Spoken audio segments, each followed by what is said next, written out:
And the greatest miracle that happened in our lives is when God reached down to us and saved our wretched soul. Amen? At salamat at tayo po ay sumampalataya. Tunay nga na malaki ang magagawa ng pananampalataya sa ating buhay. Tayo balahati tumayo, salamat po sa pagtitiwala ng ating pastor. Na maatasan po tayong mangaral ng salita ng Diyos this afternoon. Buksan po natin ang ating mga Bible, the book of Ruth. The book of Ruth. Pag hindi nyo po nakita ang book of Ruth, pakikuruth ang katabi nyo. Book of Ruth, chapter 1, verse 1 down to verse 2. Amen. Pagkatapos po ng book of Judges is the book of Ruth. Amen.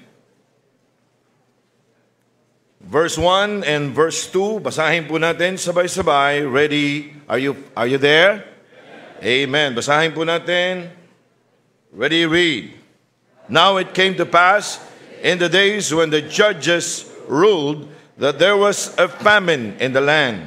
And a certain man of Bethlehem, Judah, went to sojourn in the country of Moab, he and his wife and his 2 sons. And the name of the man was Elimelech, and the name of his wife Naomi, and the name of his 2 sons Mahlon and Chilion, Ephrathites of Bethlehem, Judah.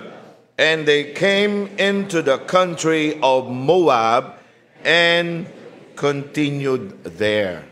Sila po ay nagpatuloy doon. Dapat nag-sojourn lang sila, pansamantala, because of the drought, because of the famine. Sabi ng Bible sa verse 3, tignan niyo po ang naging resulta.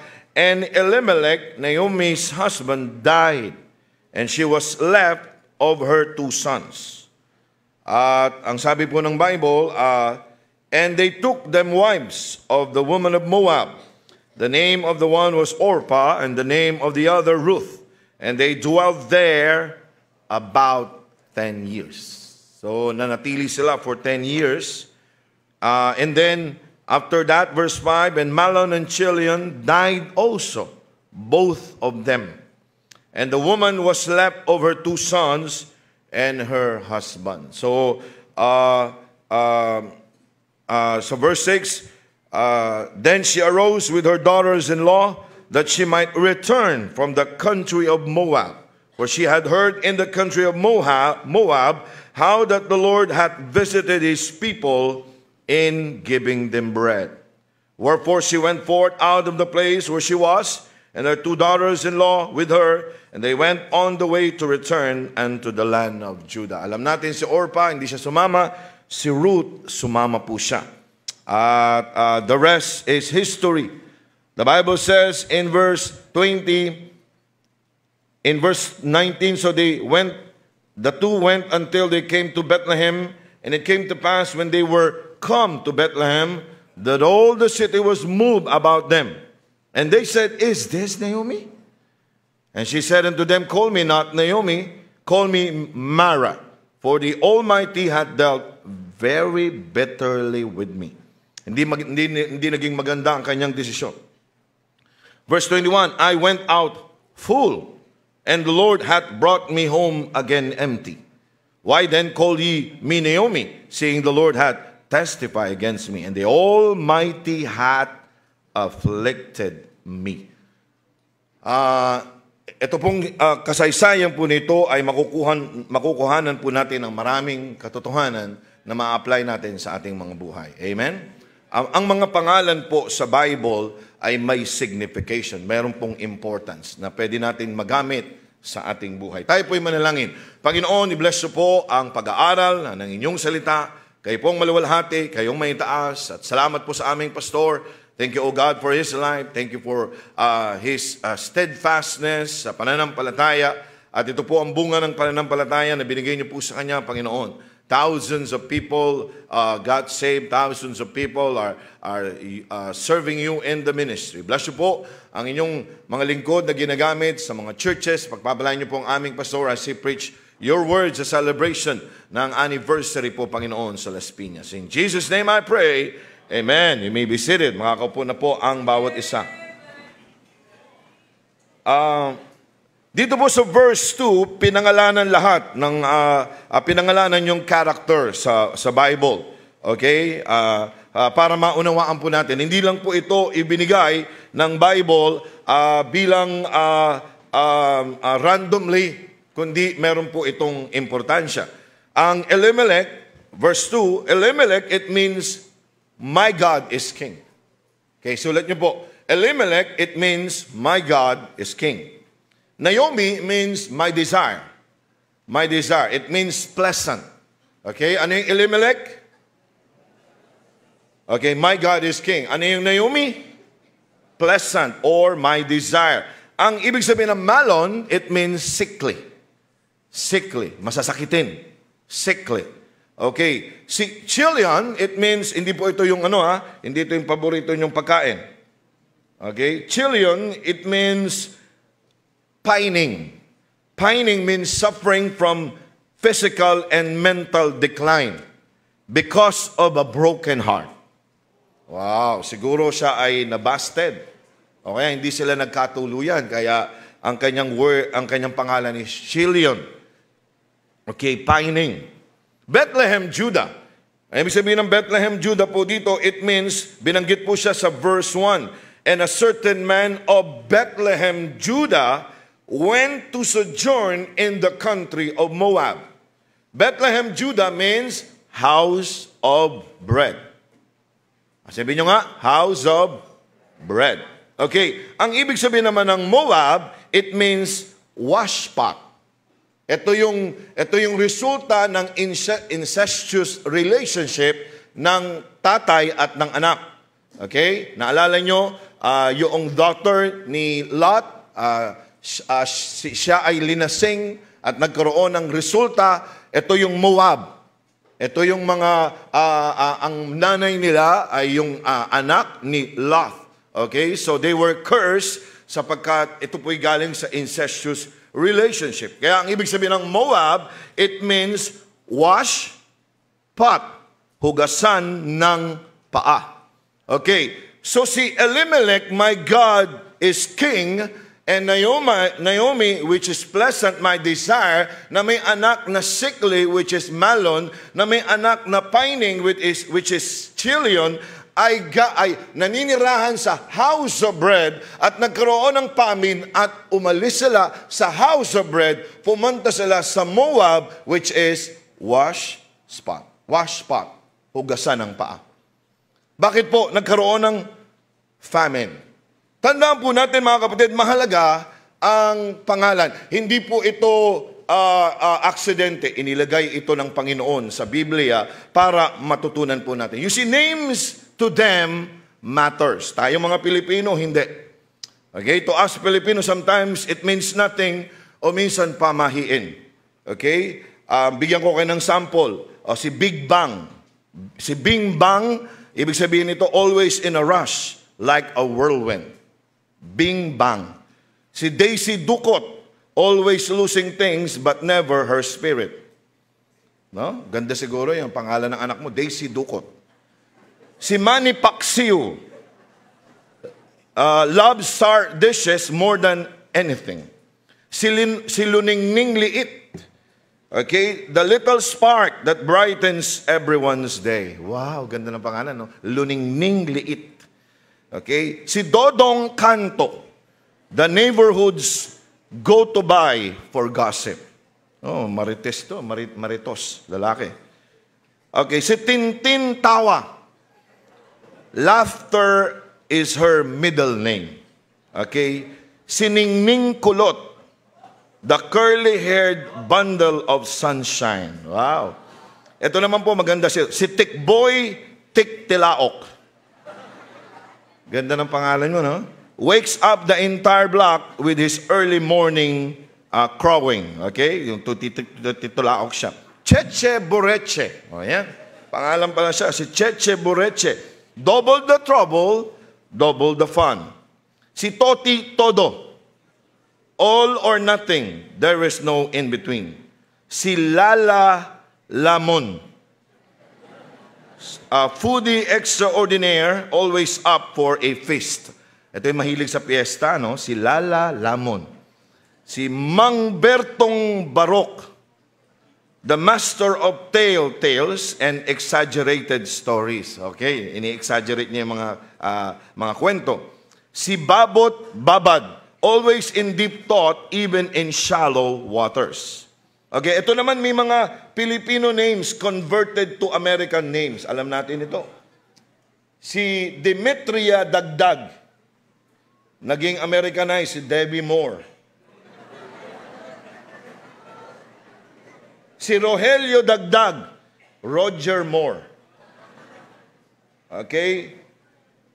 Si Victoria Malihim, Victoria's Secret. Si Restituto Pruto, si Tutti Frutti. Si Casimiro Bukaykay, sinabi na ito ng ating pastor, Casimir Bukay. Ito maganda. Si Veneracio de Asis, si venereal disease. Alfonso de Asis, Alzheimer's disease. Si Topacio Mamaril, Top Gun. Si Eleuterio Ignacio, si electronic ignition. Okay? Ay, maganda ito. Si Ligaya Almundo, joy to the world. Si Maria Natividad, Merry Christmas. At saka si Ligaya Año Nueve. Amen? Happy New Year. Yan ang ating mga pangalan. Walang signification, minsan katatawanan. Pero sa Bible, kapag pinangalanan ka, may signification, may importance. Amen? Tonight, I want us to remember Bible names and the signification or importance of it in our lives. God wants us all to learn from biblical names. There are truths that God wants us to convey us tonight. Okay? Maraming mga katotohanan. Ito po, isa sa mga katotohanan. Ano po ibig sabihin ng Bethlehem, Judah? House of bread. Nagkaroon ng famine. Amen? Amen? Saan sila pumunta? Washpot, hugasan ng paa. Imbis na, ano nangyari kay Elimelech? God my king? Ano nangyari? Namatay. Ano nangyari kay Malon? And Chilion, nag-asawa, nagstay sila 10 years, pero namatay. You see, napansin ninyo na galing sila sa Bethlehem, Judah, house of bread, nagkaroon ng famine, and yet because of a wrong decision, umalis sila sa lugar ng may pagkain at pumunta sila sa lugar na mas grabe. Isang katotohanan na dapat natin maunawaan, let us not underestimate, don't underestimate the power of staying on Bethlehem, Judah. Amen? You see, dito sa Bethlehem, Judah, si Elimelech, si Naomi, mga kapatid, si Malon, si Chilion, in Bethlehem, Judah, they are protected by God's power, the power of God's protection. Huwag natin i-underestimate yan. Maraming mga tao pagpapalit ang lugar ng Diyos, ang lugar na kung saan sila ay lumago, tumibay sa pananampalataya, sa lugar ng lalong kagutom spiritually. Yes, maybe you will be fed by this world financially, physically, all material things that your eyes desire, maaaring ibigay ng sanlibutan. But you will be underfed. You are, ano yun? You are overfed, undernourished. Bakit? This world will not satisfy us. Amen? Let us not underestimate God's power of protection. Let us not underestimate God's power of preservation. God can preserve you even in tough time. Let me encourage you. God can still provide even in tough times. Amen? Even in famine, God can provide. You see, the power of God's protection, the power of God's preservation, and the power of God's person.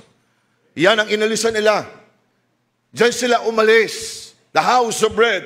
The house of God's protection, the house of God's preservation, the house of God's person. At pumunta sila, alam na nila na may sakit ang kanilang mga anak. Alam na nila na may backsliding issue ang kanilang anak. Alam na nila there is a tendency of pining. May psychological problem, may physical problem, may financial problem, and most especially may spiritual problem. Pero pinili pa rin nilang umalis because of a famine.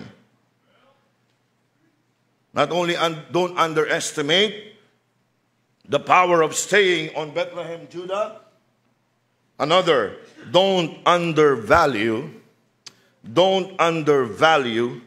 the promises of God in Bethlehem, Judah. Tingnan po natin, tingnan niyo po. Verse 6. May pangako ang Panginoon, I will never leave thee nor forsake thee. In verse 6, then she arose with her daughters-in-law that she might return from the country of Moab, for she had heard in the country of Moab how that the Lord had visited his people in giving them bread. Amen. Amen. You see, I don't just want to hear it. I want to be there. I just don't want to hear it from afar. I don't want to be in Moab hearing the good news that God visited his people. I don't want just to hear, but I want to be here. There's another sermon on that. Pwede niyo pong gamitin. Ayoko makinig lang. Nabalitaan niya na binisita ng Diyos ang land of Bethlehem, Judah by providing them bread. You see, wag nating, may pangako ang Diyos. Ilan mga mananampalataya nung nagkaroon ng pandemic umalis sa kalooban ng Diyos? Ilan mga mananampalataya umaawit ng masaya sa Panginoon umalis sa kalooban ng Panginoon? Ilan mga Sunday school teachers nung nagkaroon ng problema nang nagkaroon ng pandemic? It may be financial pandemic, but it's all spiritual pandemic, mga kapatid. Ang lahat ng mga nangyayari sa ating buhay is just the inner manifestation of what is happening in our hearts. Kapag nagkaroon ng problema, you don't undervalue the promises of God. God's promises will stand even in times of famine in your lives. Not only that, don't undermine the person of Bethlehem, Judah. Wag mong mamaliitin sa isip mo man lang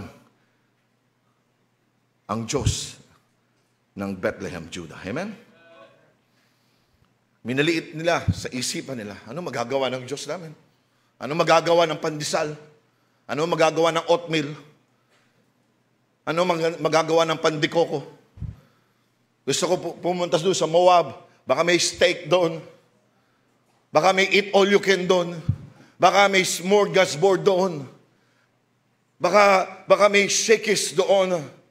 Gusto ko makatikim ng pagkain doon. They undermine the person of Bethlehem, Judah. They undermine their parents. They undermine the pastoral authorities. And they undermine the person of God. Tonight, let me remind you of you and your godly heritage. Tandaan natin, wag nating iiwanan ang ating godly heritage. Dahil lamang sa mga bagay na pansamantala. Mga young people na tumutugtog kayo sa orkestra, wag niyong ipagpalit. Wag niyong ipagpalit ang kalooban ng Panginoon in Bethlehem, Judah para lamang sa isang magandang kurso na makukuha nyo sa labas. Hindi nyo pwedeng ipagpalit ang ibinibigay na katahimikan, kapayapaan, tranquility, the peace of mind, the peace of heart, and the spirituality na binibigay ng Panginoon sa inyo in serving the Lord through orchestra ministry. You see, our family is our Bethlehem, Judah. Our school, CBBA, is Bethlehem, Judah. Our BHBC is our Bethlehem, Judah. Our church and ministries are Bethlehem, Judah. Don't ever underestimate it. Don't ever undervalue it. And don't ever undermine the value of God's person. Maraming mga kabataan undervalue, in-underestimate ang magagawa ng kanilang mga paryentes, lumaki sila. Hindi sila naging masaya. Nalibot nila ang buong sanlibutan. Akala nila magiging masaya sila at bumalik sila empty, just like Naomi. At ang sabi niya, wag niyo na akong tawaging Naomi, sapagkat naumay ang Panginoon sa akin.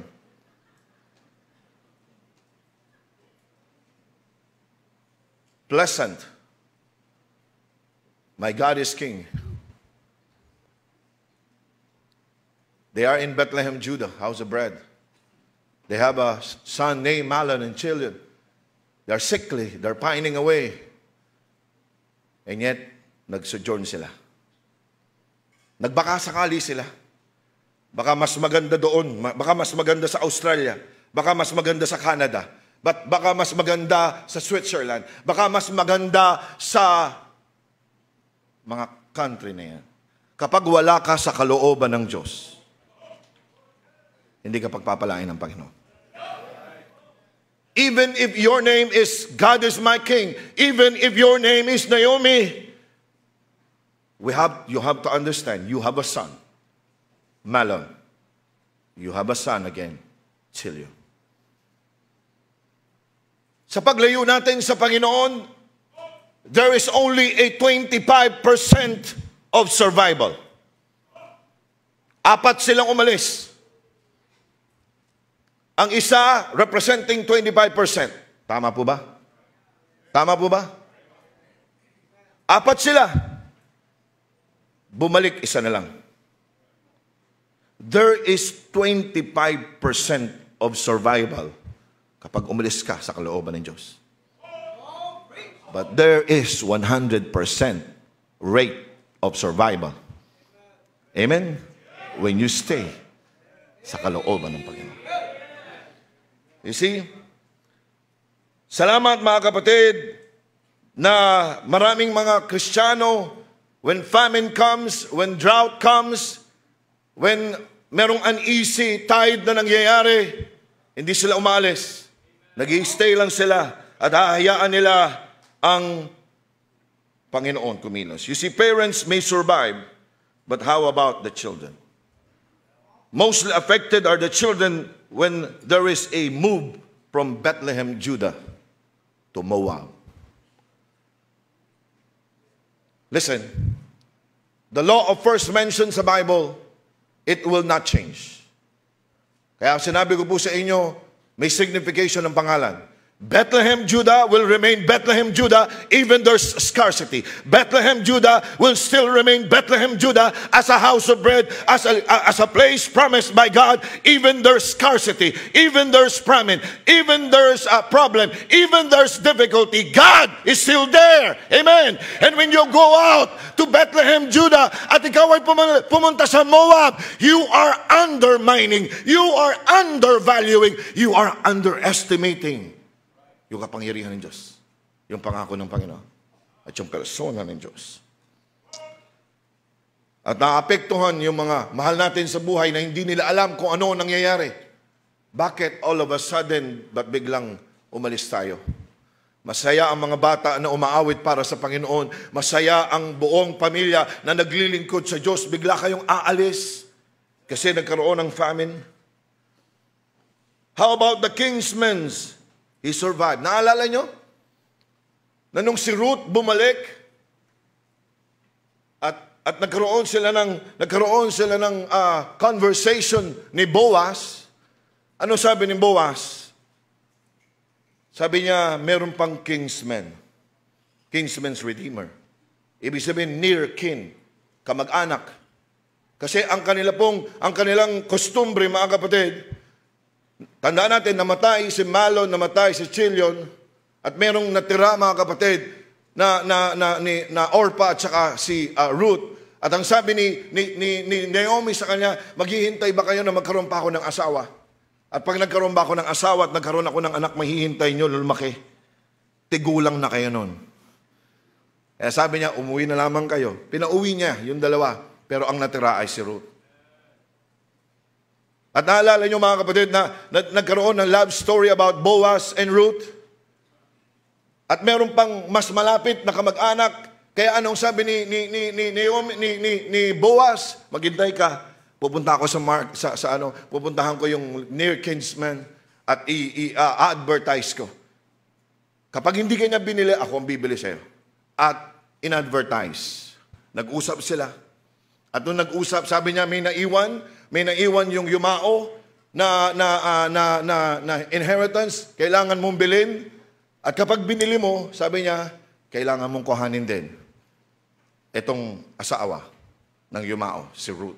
Sabi niya, I cannot mar my inheritance. Meron siyang inheritance. Ibig sabihin, nag-stay siya doon. Ibig sabihin, proven na mga kapatid, na kahit na may famine, may mga anak ng Diyos na mananatili sapagkat iyon ay inheritance na galing sa Panginoon. Kahit na maliit ang iyong inheritance, galing yan sa Panginoon. You stay in that place. You stay in that place. You stay in that place because God can bless you kahit maliit. Huwag tayong basta-basta magdidesisyon, mga kapatid, when there is problem.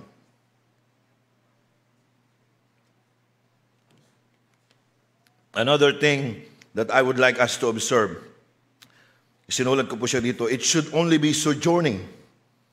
But it happened that they stayed there long enough to see and behold that one by one, the father died, the two sons died.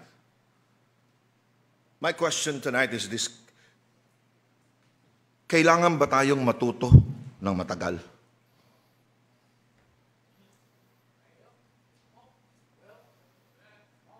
Ang pagkatuto ba ay kinakailangan may mamatay pa ng tatay, may mamatay pang mga anak? Bakit sila mananatili sa lugar? Nag-sojourn sila, nag-stay sila for 10 years. Alam niyo po, ito po, kapag ikaw ay umalis, minsan nakakahiyang bumalik. Tama? Nakakaya uling umupo, nakakaya uli na makinig, nakakahiya na mag-start from the bottom, from zero. Dati kong Sunday school teacher, dati kong choir member, dati kong full-time worker, dati na akong tumatayo dyan, as uupo ako. You see, sometimes we are eaten by pride. And we stay too long in our mediocrity, not knowing the longer we stay in our mediocrity, the longer we stay on that pride, lalo tayong kinakain at nagiging cancer. Anong pagkain ng cancer? Sugar. Yung ating pride, pinapakain natin. Oh, okay lang yan. Nagba-Bible reading ka pa naman eh. Nananalangin ka pa naman eh. Kahit wala kang ministry, nakakapag-attend ka pa naman ng service. Hindi ka nga lang katulad ng dati, pero kaya mo yan. Makakahulagpos ka dyan sa problema na yan. Yes, you may survive. But how about your kids? Fathers, how about your wife? Mothers, how about your 2 kids? Your 3 kids? Tingnan niyo po ang Baynosa family. Ang Baynosa family, Sister Baynosa, kailan po kayo naligtas?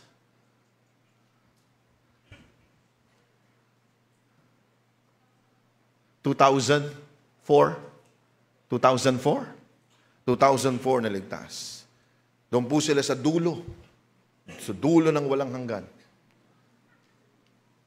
Ang daming problema po dinaanan ng pamilya na yan.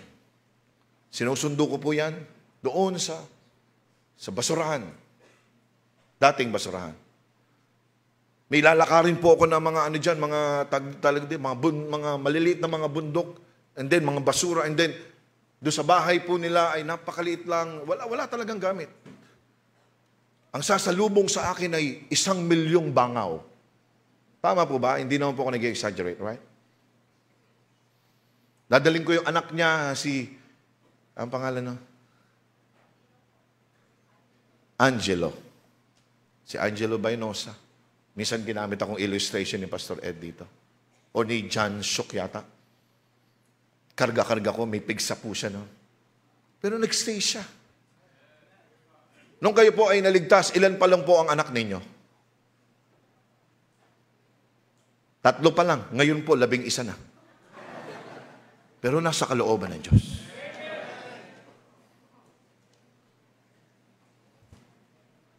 Ang ibig ko po sabihin, mga kapatid, come what may. Basta nasa kalooban ka ng Panginoon, hindi ka pababayaan ng Panginoon. You see, it takes humbleness to stay. It takes humbleness to stay. Mapagalitan ka, it takes humbleness to stay. Ikaw ay tagyalan ng posisyon, it takes humbleness to stay. Pagalitan ka, gawin kang illustration, maaari masaktan ka, at ang anak mo, ginawang illustration, at nasasaktan ka, but it takes humbleness to stay. And it takes also humbleness to go back. Please don't go back. Patay ang asawa mo, patay ang anak mo. Maganda kahit na namumblema kayo, may problema, buo kayong pamilya na naglilingkod sa Panginoon. Amen? Another truth that I want you to understand. We have to stay and let us not just rent. Stay and don't just rent. Marami po ang hindi nag-i-stay, nagre-renta lang. Maraming gusto ang mag-rent, ayaw mag-stay at mag-fall in love sa Diyos. Can I rent the church for spiritual safekeeping? Can I rent the school for spiritual safekeeping? Can I rent my home for food, shelter, and security? Pag maayos na, pag may pera na ako, pag nakaipon na ako, lalayas na lang ako, and that's not good! Our church is not for rent. It is there for us to stay. And that's why I would like to speak on the subject. Stay in Bethlehem, Judah. Stay in Bethlehem, Judah. Thick and thin, we must all stay. Number one, stay intact. Stay intact. Okay? Ano yung number one?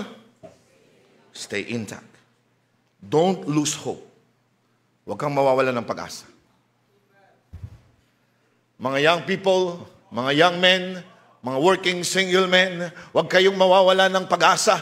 Kahit marami na ang nag-aasawa, kahit kung sila'y umaalis sa kalooban ng Panginoon, huwag kang aalis sa kalooban ng Panginoon.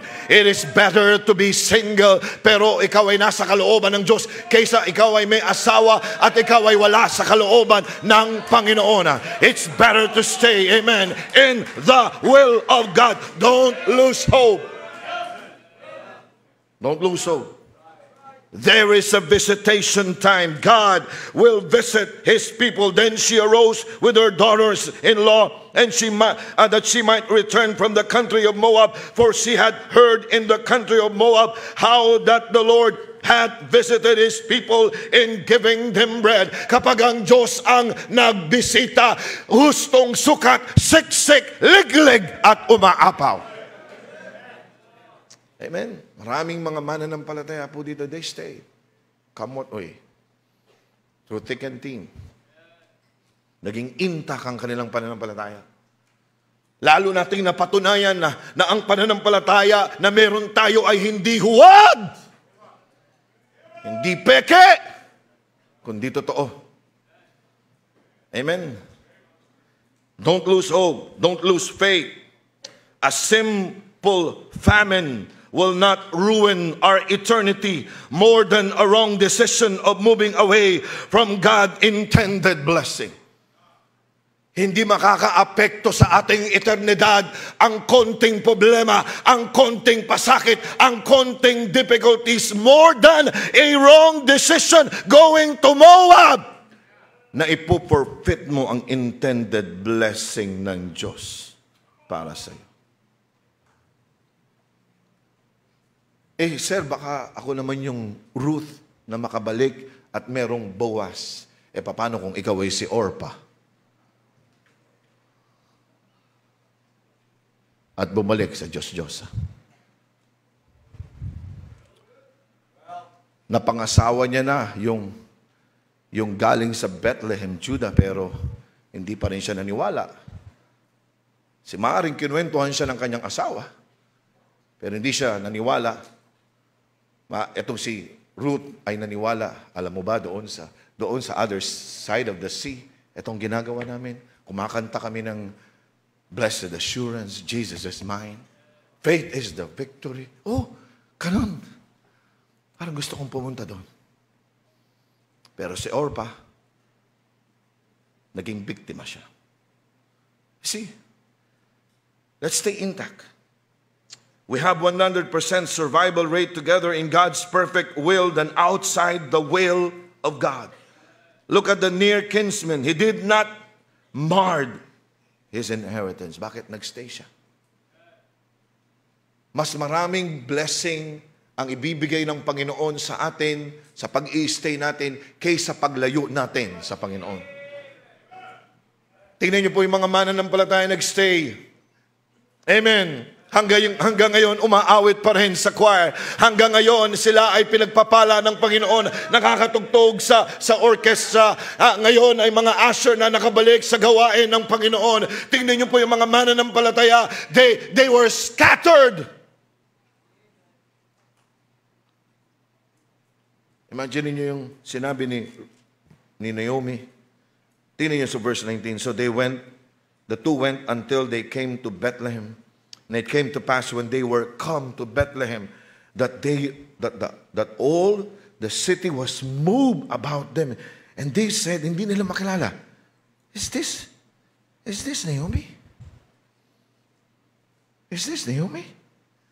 And she said unto them, Call me not Naomi, call me Mara, for the Almighty hath dealt very bitterly with me. I went out full, and the Lord hath brought me home again empty. Why then call ye me Naomi? Tingin po kayo sa akin. Hindi naman talaga nagkaroon ng famine sa land, pero hindi naman sila nagkaroon ng famine. Siya nagpapato. Full kami. Ang dami naming blessing.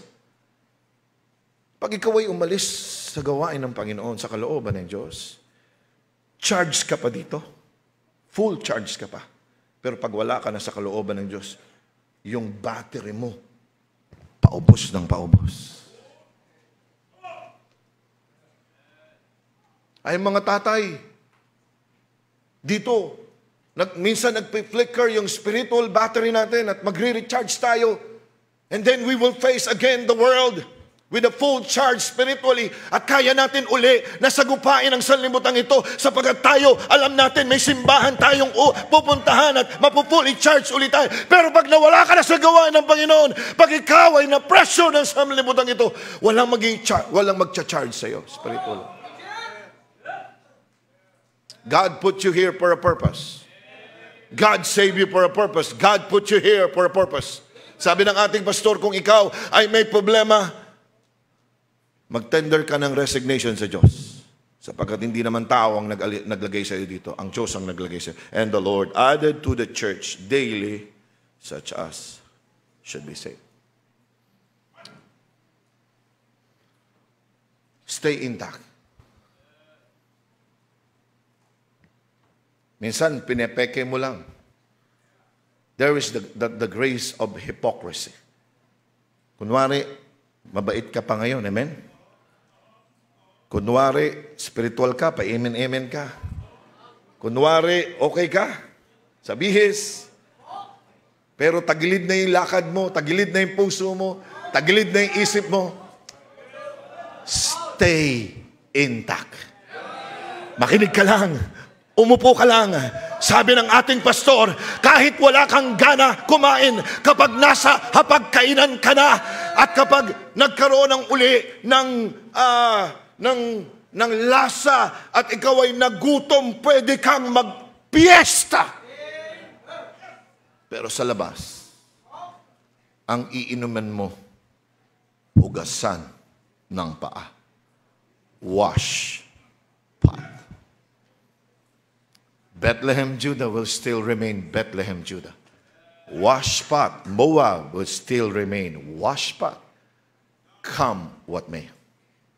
Kahit may pera ka pa doon, kahit nandun pa yung mga friends mo, Kahit kayo ay naggigimik pa, kahit hindi ka umaattend ng Wednesday prayer meeting, at hindi ka nagbabasa ng Bible at akala mo masaya ka, deep inside your heart, kung ikaw ay anak ng Diyos, hindi ka masaya sa nangyayari sa buhay mo. Alam mo, deep within your heart, kapag pumunta ka lang sa simbahan, doon ka lang magkakaroon ng glow, doon ka lang magkakaroon ng saya, sapagkat dito mo lang makikita ang pagiging intact ng iyong pananampalataya. That's why stay intact. Number 2, stay involved. Stay involved.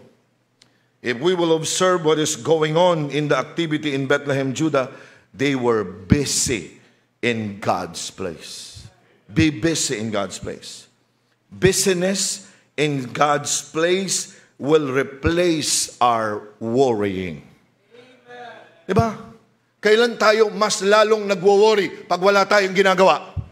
Pero pag may ginagawa ka para sa Panginoon, amen, nire-replace ng iyong business, yung worrying mo, at nakakalimutan mo na yung problema mo, nakakalimutan mo na may problema ka sa anak mo, may problema ka sa iyong asawa, at nakikita mo ang pagkilos ng Panginoon, because our business in God's place will replace our worrying. Under that, stay involved. Business in God's work will replace our weariness.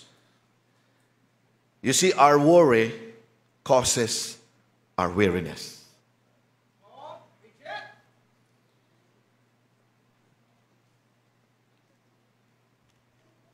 Medically speaking, hindi po ako doktor.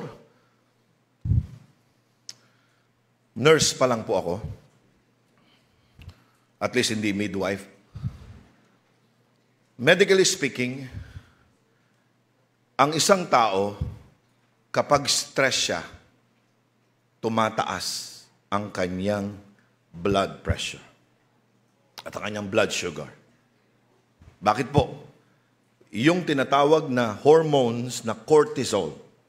Yung cortisol is the stress level. Pag mas stress ka, magpuproduce ng maraming cortisol ang katawan mo. Stress. At yung cortisol ay gagamitin niya, ite-turn niya yung protina ng katawan mo into sugar. Kaya tumataas ang sugar mo kahit wala kang kinakain. Sabi mo, wala naman akong kinain pero stress ka dahil kulang ka sa tulog at ang dami mong iniisip na bayarin. Ang dami mong iniisip, dalaga ka pa, binata ka pa. At hindi kayo nagkatuluyan. At ang sabi mo, muntik na kitang minahal. Na-stress ka. Tumaas ang cortisol mo. Wala ka namang kinakain. Tumataba ka. Tumataba ka ng tumataba. Bakit? Yung protina ng katawan mo, tineturn into sugar. Kaya, yung blood pressure mo at yung blood sugar mo, tumataas. Kaya ano sabi nila? Para bumaba ang stress level mo, mag-church ka. Makinig ka ng Word of God. Huwag mong isipin ang mga problema mo. Huwag mong isipin ang mga bayarin mo. Bayarin po hindi utang. Dapat ang utang bayaran. Amen? You see, our worry causes weariness. Nag-aalala tayo. Sa sobrang pag-aalala natin, may sakit si nanay, may sakit si tatay, nandito ako sa kalooban ng Diyos. Gusto ko silang bisitahin. Gusto ko magtrabaho. Hindi ka makapagtrabaho. Hindi mo alam ang susi lang ay pananampalataya. Ang susi lang ay pag-i-stay sa Bethlehem, Judah. Because in Bethlehem, Judah, God will visit you. Amen. Stay involved. Stay involved. Stay. Don't stray. Another, busyness in God's Word, salita ng Diyos, will regain our strength to continue working for Him. Diba minsan, ang preaching parang wala lang sa'yo. Bakit? Kasi backslider ka eh. Kasi wala ka sa wisyo. Ikaw ay nahihilo because of the antibiotic. Ang antibiotic, mga kapatid, pinapatay lahat. Massive grave, pinapatay ang good bacteria and bad bacteria. At walang natirang probiotics, walang natirang prebiotics sa katawan mo. Walang mabuting bacteria sa katawan mo, beneficial bacteria, at walang synergy sa katawan mo. Kaya lahat ng kinakain mo tapon, walang assimilation and dissemination. Maganda lang pong pakinggan, wag niyo na pong pag-aralan. May kausap po ba ako?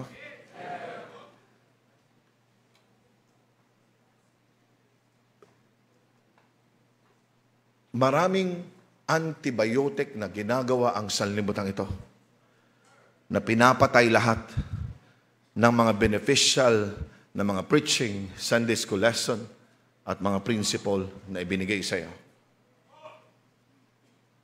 Kaya yung ating immune system, yung ating spiritual immune system ay mabagal, mahina. Bakit? Kasi pinayagan natin ang mga antibiotic ng sanlibutan ito. At ngayon, ikaw ay biotic na. Hindi po yun. Malamya ka na. Mahina ka na.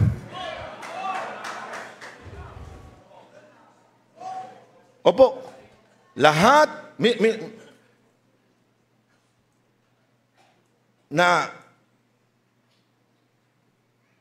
na-discovery nila ang penicillin and then methicillin.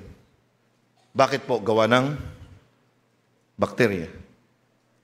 Pero yung antibiotic, siya ang naging dahilan kung bakit nagkaroon ng mga superbugs. Bakit? Sapagkat ang mga bacteria at viruses nagiging immune sa antibiotic. Kaya kinakailangan siya ng mas mataas na dosage ng antibiotic. Tama? Tama po ba? Na ang nagiging problema, tinatamaan na ang kidney mo, tinatamaan na ang lapay mo. At sabi ng doktor, huwag ka mag-alala. Kapag tinamaan ang lapay mo, meron tayong solusyon dyan. Pero pag ininom mo to, tatamaan ang puso mo. Pero huwag ka mag-alala, meron tayong sagot dyan. Meron tayong gamot dyan. Hindi, nakalimutan na natin na may gamot ang Diyos. Pray. Amen? Worship God. Read the Bible. Why worry if you could pray? Sabi ng iba, why pray if you could worry? You see? Business in God's Word will regain our strength to continue working. Last, ano yung number 1? Stay intact. Number 2, stay involved. Maging busy ka. Amen? Amen? Huwag ka lang sa bahay. Huwag lang sedentary lifestyle. Walang pagkilos, walang paggalaw. Igalaw-galaw mo yung katawan mo. Amen? Tapikin mo yung katawan mo. Hayaan mong gumalaw ang katawan mo. Senior citizen ang katawan mo, pero ang iyong kaluluwa ay youth. But they that wait upon the Lord shall renew their strength. They shall mount up with wings as eagle. They shall run and not be weary. They shall walk and not faint. You just wait on the Lord. God will strengthen you. Lastly, buksan po natin sa Jude. Sa Jude.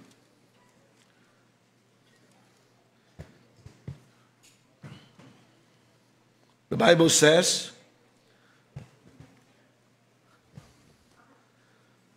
verse 20, sabay-sabay natin basahin, ready, read. But ye, beloved, building up yourself on your most holy faith, praying in the Holy Ghost. Verse 21, sabay-sabay. Keep yourself in the love of God. Okay, paano tayo magkikip in the love of God? In the love, doon sa pag-ibig ng Diyos. Okay, lastly, stay in love. Brother Manny, you just stay in love with your wife. That's it. That's it. Brother, gusto mong walang problema?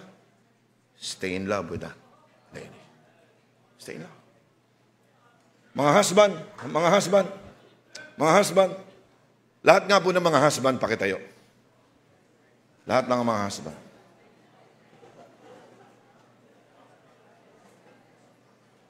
Yung mga houseband, huwag na kayong tumayo.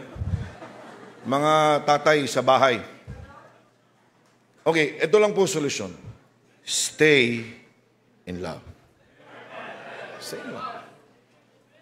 Bakit nagkakaroon ng problema sa bahay? Strange thing. May pinapasok tayong mga bagay na estranghero. Amen? Palakpakan po natin ang mga tatay. Sige po, makakaupo na po kayo. Mother's Day, Happy Mother's Day. Jewel ang mga nanay. Gem ang mga nanay. Huwag ka na maghanap pa. Nasa iyo na. Kaya lumalabo ang gem, hindi dahil sa gem, dahil sa mata mo. Malabo ng mata mo. Amen? Naunawaan po natin? See? Stay in love. Though it's hard to stay in love. Though sometimes it is hurting to stay in love. Though sometimes it is tiring to be in love. Hello? Pasigaw-sigaw ka dyan, wala naman. Makapag-propose nga, hindi ka makapag-propose.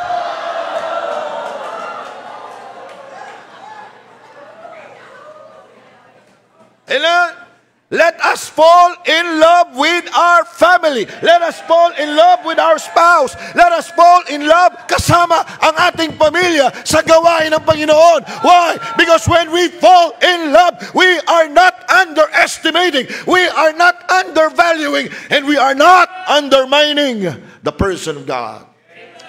Lord, we will stay here, come what may. Niligtas mo kami dito. Dito na po ako nagkapamilya. Dito na po may pumatol sa akin. Kahit pangit ako. Imagine niyo po mga kapatid, nung ako po'y nandito, mahaba pa po yung buhok ko. Meron pa akong ponytail. Nung ako'y unang ano ko po dito, dating ko dito, para ako si Kimpi de Leon. May hati sa gitna. Sino magkakagusto sa akin? Baliw lang ang nagkakagusto sa akin. Salamat may nabaliw.